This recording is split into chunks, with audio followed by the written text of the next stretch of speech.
Welcome to mister nobody CV. அனிந்தமாவுக்கு movie வந்து burial grounds 1980 release ஆன ஒரு ஹாரர் ட்ராமா மூவி. இந்த படத்தோட ஃபுல் ரிவ்யூ போதுமே நம்ம சேனலில் இன்னும் சப்ஸ்கிரைப் பண்ணால் சப்ஸ்கிரைப் பண்ணுங்கள். இந்த நெல்ஸ்மெல்.is உங்களுக்கு நிறைய மூவி ரிவ்யூஸ் அப்டேட்ஸ் வந்துக்கிட்டே இருக்கும். And this video sponsored by Learn New Skill Technologies. இவங்க ஐடி ரிலேட்டட் ஸ்கில்ஸை கோர்ஸாக உங்களுக்கு மோஸ்ட் அஃபோர்டபுள் ப்ரைஸில் பண்ணி தராங்க. Full stack development, Python, Java, அது மட்டும் இல்லாமல் மெயினாக அட்வான்ஸ் ஆர்டர்களும் சொல்லி தராங்க. உங்களுக்கு சர்டிஃபிகேட் ப்ரொவைட் பண்ணுறது இல்லாமல் உங்களோட ஜாப் பிளேஸ்மெண்ட்கான 100% அசிஸ்டன்ஸும் பண்ணுறாங்க. ஃபார் மோர் டீட்டெயில்ஸ் ஸ்க்ரீனில் தெரிய நம்பரை கான்டாக்ட் பண்ணுங்கள். படத்தோட கதை எங்கே இருந்தது அப்படின்னு பார்த்தீங்கன்னா, ஃபர்ஸ்ட் எடுத்து ஒரு சயின்டிஸ்ட்டை காட்டுறாங்க. அவர் வந்து ஒரு ரிசர்ச் பண்ணிட்டு இருந்த சமயத்தில் சம் கைண்ட் ஆஃப் ஒரு ஈவில் கேர்ஸை வந்து அன்லீஷ் பண்ணிடுறாரு. அந்த கேர்ஸ் என்ன அப்படின்னு பார்த்தீங்கன்னா, அங்கே இருக்கிற செத்து போனவங்களை வந்து உயிரோடு கொண்டு வர கேர்ஸ். அது கொண்டு வந்ததுக்கப்புறம் அவங்களுக்கு பசி எடுக்க போய் அந்த மனுஷங்களையே வந்து பிச்சு சாப்பிட்ற மாதிரி ஒரு நிலைமை வருது. இது கரெக்டாக எங்கே நடக்குது அப்படிங்கிற ஒரு பெரிய மேன்ஷன் இருக்குது. அந்த மேன்ஷனுக்கு பக்கத்தில் இந்த சம்பவம் நடக்குது. ஸோ அங்கே இருக்கிற இந்த லிவிங் டெட் எல்லாருமே வந்து இந்த மேன்ஷனுக்கு வர ஆரம்பிக்கிறாங்க.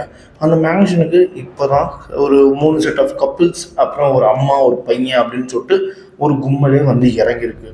இந்த லிவிங் டெட் வந்து அவங்க வந்து சூற ஆடுறாங்க. ஓகேங்களா? எப்படின்னா வந்து அதான் ஸ்டார்டிங்கில் வந்து இந்த கொஞ்சம் கொஞ்சமாக பயம் ஒருத்திட்டு அதுக்கப்புறம் வந்து மொத்தமாக முடிச்சு வருவாங்க. அதான் இந்த ராங் டர்ன்லாம் என்னடா ராங் டர்ன் படம், இந்த படத்தை பாருங்கடா அப்படின்ற மாதிரி இருக்கும் இந்த படம். ஏன்னா அந்தளவுக்கான ஒரு டிஸ்டர்பன்ஸ் வந்து இந்த படத்தில் உங்களுக்கு தரப்படும். அதில் வந்து கொலை பண்ணுறது வந்து ரொம்ப பயங்கரமாக காமிச்சிருப்பாங்க இந்த ராங் டர்ன் படத்தில். இது ஒரு கிளாசிக்கல் ஃபிலிம், ரொம்ப பழைய படம். அதனால என்ன அப்படின்னு பார்த்தீங்கன்னா, அந்த கொலை பண்ணுற சீனாக பெருசாக இருக்குது. இந்த மாதிரி கையை வச்சு இப்படி அடிக்கிற மாதிரி தான் இருக்கும். ஆனால் மனுஷங்கள உறுப்பை சாப்பிட்றது, அதுக்கப்புறம் வந்து டிஸ்டர்பன்ஸாக அதை காட்டுறது, அதிலலாம் இந்த படம் குறையே வைக்கலை. டிஸ்டர்பிங் மூவிஸை பார்க்குற ஃபேன்ஸ்க்கெல்லாம் இது ஒரு ட்ரீட். ஆனால் 18+ லவ்வர்ஸ்க்கு வந்து இது ஒரு டிசப்பாயின்மெண்ட். ஏன் அப்படின்னு பார்த்தீங்கன்னா, ஸ்டார்டிங்கில் 1 2 தான் சீன்ஸ் வரும். அதுக்கு மேலே படம் ஃபுல்லாக இதை நோக்கியே போகும்.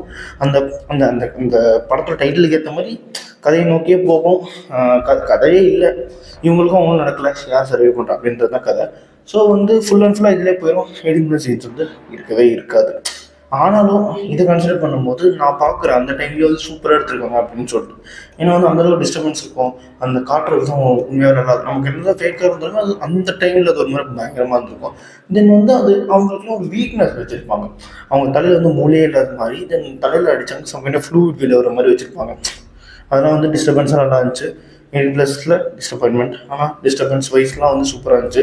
எனக்கு வந்து டிஸ்டர்பிங் ஃபிலிம் பிடிக்கும். அதனாலே இந்த படத்துக்கு நான் ஒரு 3 டோனர்ஸ் தருவேன். அதே மாதிரி மூவி பார்க்கணும் நம்ம சேனலில் சப்ஸ்கிரைப் பண்ணுறேன். நான் மிஸ்டர் நோபடி. நான் ரிவன் சொன்னீங்க. Bye, have a great day guys.